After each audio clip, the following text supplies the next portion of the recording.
নমস্কার, চলছে চলবে রণজিতে আপনাদের সবাইকে স্বাগত। আশা করি সবাই ভালো আছেন।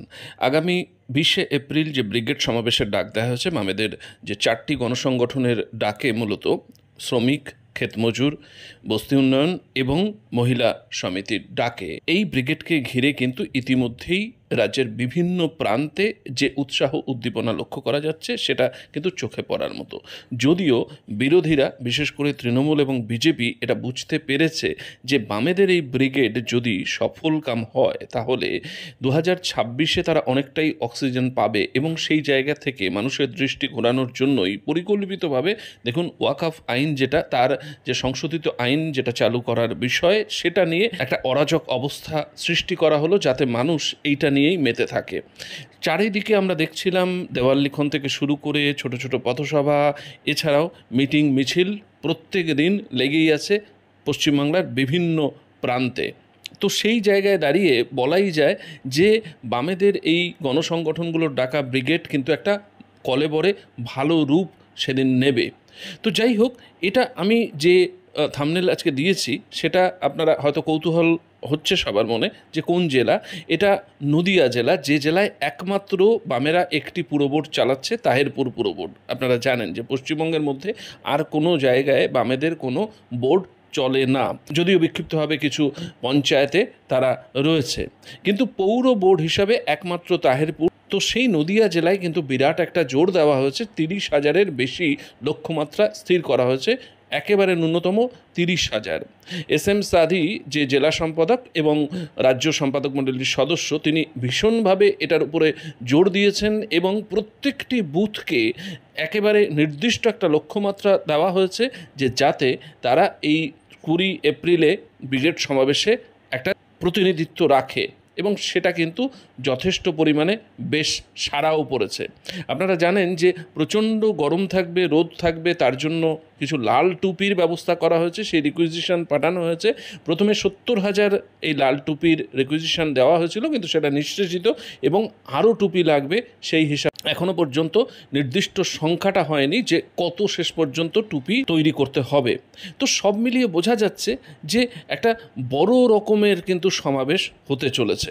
দেখুন, এই যে শ্রমকোড বাতিল থেকে শুরু করে অসংগঠিত ক্ষেত্রে শ্রমিকদের মজুরি বৃদ্ধি থেকে শুরু করে আরও যে সমস্ত দাবি দাবা ছিল, তার সাথে দুটো দাবি নতুন ইনক্লুশন হয়েছে, যে যোগ্য চাকরিহারাদের চাকরি ফিরিয়ে দিতে হবে এবং এই ওয়াকফ সংশোধিত আইন এবং এটার বিরুদ্ধেও তারা আওয়াজ তুলছে।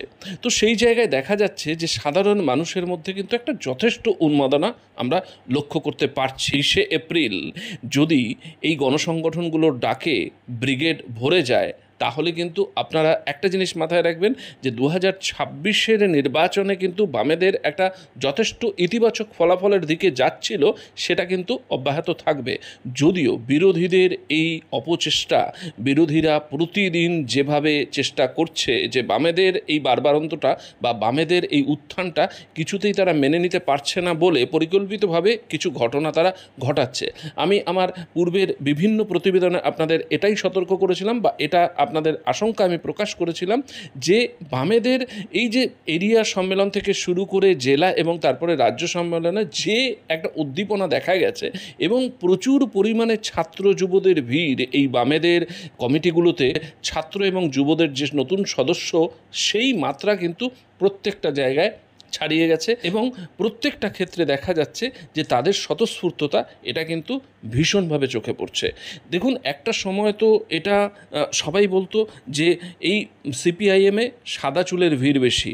হ্যাঁ, সিপিআইএমে একটা বরিষ্ঠ নেতৃত্বের সবসময় প্রকটতা দেখা যায়, কারণ একটা বয়সের মধ্য থেকে এই সিপিআইএমে নেতৃত্বটা পাওয়া যায়, একটা নির্দিষ্ট ধারাবাহিক প্রক্রিয়া রয়েছে। কিন্তু এইবার যেটা দেখা গেল, রাজ্য সম্মেলন থেকেও এক ঝাঁক তরুণ কিন্তু কমিটিতে এসেছে এবং সবচাইতে বড় ব্যাপার যে পার্টি কংগ্রেস হয়ে গেল মাদুরাইতে, সেখানেও কিন্তু তারুণ্যের প্রাধান্য রয়েছে।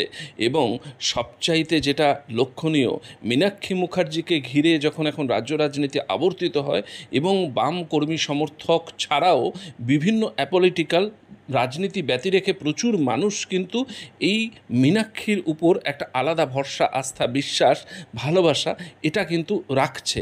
মীনাক্ষীকে যেন খুব কাছের মানুষ বা পাশের বাড়ির মেয়ে হিসাবে তারা ট্রিট করছে, এটা আমরা দেখতে পাচ্ছি। তাই মীনাক্ষীর বিভিন্ন জনসভাগুলো, বিভিন্ন কর্মসূচিগুলোতে উপচে পড়ছে ভিড়।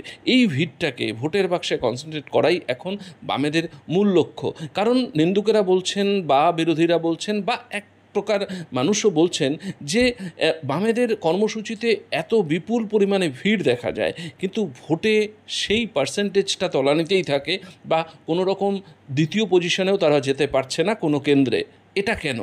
এই জায়গাটায় যখন তারা অনুসন্ধান করে দেখেছে বা পর্যালোচনা করে দেখেছে যে একটা বড় অংশের মানুষ কিন্তু বামেদের যারা ভোট দিতে চায় তারা ভোট দিতে পারছে না, কারণ ওই ধমকানি চমকানি এবং ভোটের দিনে একটা সন্ত্রাসের আবহ আপনারা দেখেছেন যে এই উপনির্বাচনেও কীভাবে বোমাবাজি, মৃত্যু, এ সমস্ত কিন্তু একটা অংশের মানুষের তারা পছন্দ করে না। তারা সবসময় একটু শান্তিপ্রিয় অবস্থা বা শান্তিপূর্ণ অবস্থা এটাকেই প্রেফার করে। তো সেই জায়গায় যখন ব্যাঘাত ঘটছে এবং সাধারণ মানুষ এটাই ভাবছে যে একটা ভোট দিয়ে তো আর বিরাট কিছু পরিবর্তন হবে না, এবং যা পরিস্থিতি সেই পরিস্থিতি প্রায় অব্যাহত থাকে। সুতরাং শুধুমাত্র ঝুট ঝামেলার মধ্যে গিয়ে নিজেদের জীবনকে নিরাপত্তাহীনতায় রেখে এটার কী লাভ আছে?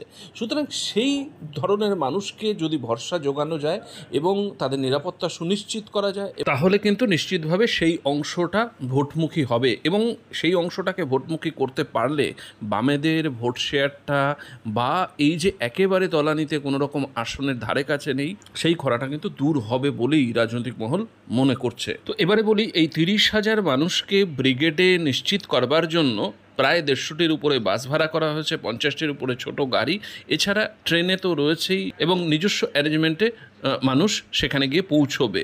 এই হলো নদিয়া জেলা থেকে আপনাদের সম্পূর্ণ রিপোর্ট ব্রিগেডের প্রস্তুতি এবং ব্রিগেডের উপস্থিতি বিষয়।